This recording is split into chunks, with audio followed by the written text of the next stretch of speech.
Hello everyone, welcome to your weekly tech update, the show that explores the newest, coolest, and craziest side of tech available on the interwebs. I'm your super geek Ray McNeil. Coming up on the program today, Volvo's S90 Ambience concept is a planetarium for your passengers. Move over traditional billboards, make way for 3D holographic ads. And happening in this week's What The? A man is jailed after flipping off traffic cameras while using a laser jammer. That and a whole lot more coming up on your weekly tech update next.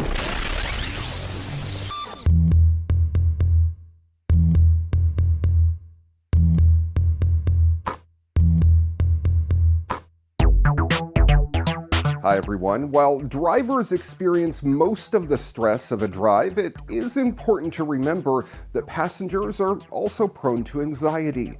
After a long day at work or fighting Twitter trolls, it can be tough to unwind even when you're being chauffeured home. Volvo's S90 Ambience concept vehicle aims to help those tensions melt away while sitting in the back seat. Unveiled at the Beijing Auto Show, the specifically built S90 has 7 visual themes synchronized with audio and even scent. A passenger jumps into the vehicle and would lean back and watch a relaxing scene projected on the ceiling, while they listened to an audio track and was surrounded by one of 4 scents, which would be emitted by a specialty-built portal, they're calling it, in the center console.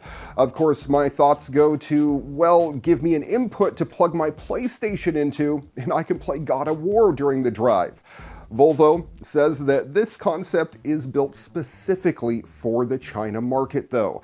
Martin Anderson, the senior commercial product manager at Volvo Cars' Special Vehicles Department, said that concept provides a contrast to China's sometimes hectic city environments.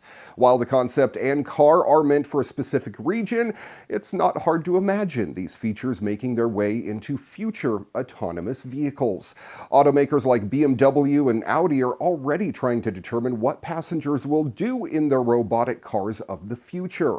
Maybe we'll all enjoy a sweet light show while commuting from work, or it could enable us to start our gaming early, or maybe even catch up on the latest Netflix release on our way home. How cool would that be? Firefox maker Mozilla wants to bring social virtual reality to the masses and the browser. The company unveiled a test version of a new social VR platform called Hubs recently. It allows users to chat with each other in virtual reality, even if you're using otherwise incompatible VR headsets. Because they are using web standards to deliver the content, they're able to support every single mixed reality headset. You can enjoy this experience with advanced hardware such as the Oculus Rift or HTC Vive, or you can use alternatives such as a Daydream or Cardboard Viewer. Hubs has been developed by Mozilla's social VR team, which includes a few key former employees of Altspace VR, the social VR company that was snapped up by Microsoft last year. And it's not the only VR project coming out of Mozilla. The browser maker announced a dedicated browser for AR and VR devices dubbed Firefox Reality earlier this month. But while Firefox Reality will be limited to a handful of headsets at launch, Hub can already be tried with numerous devices right now, today. In fact, you don't even need a VR device to join in. You can simply access Hubs with a desktop browser or even your mobile device and launch your own chat rooms or join an existing one. In the coming months, Mozilla will continue to release new tools and features. This includes kits to create your own custom spaces, powerful avatar and identity options, integrations with existing communication tools, and a whole lot more. Volkswagen is entering the yearly race at Pikes Peak with a lightweight custom racer, calling it the IDR Pikes Peak. 2 electric engines are good for 680 horsepower and about 479 foot-pounds of torque.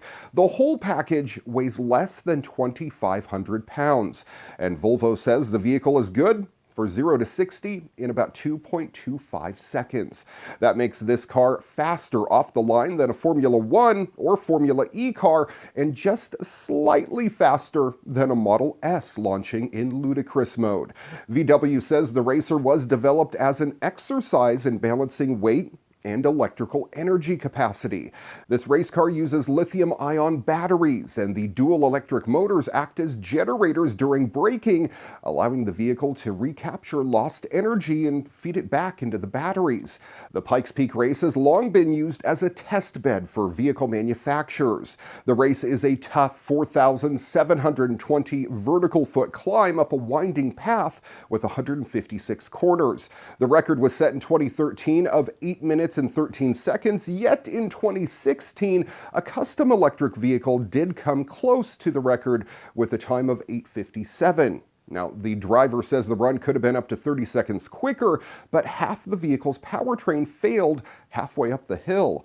The car had 1,600 horsepower. Volkswagen's attempt is to best the electric record with a vehicle significantly less powerful and almost twice as heavy.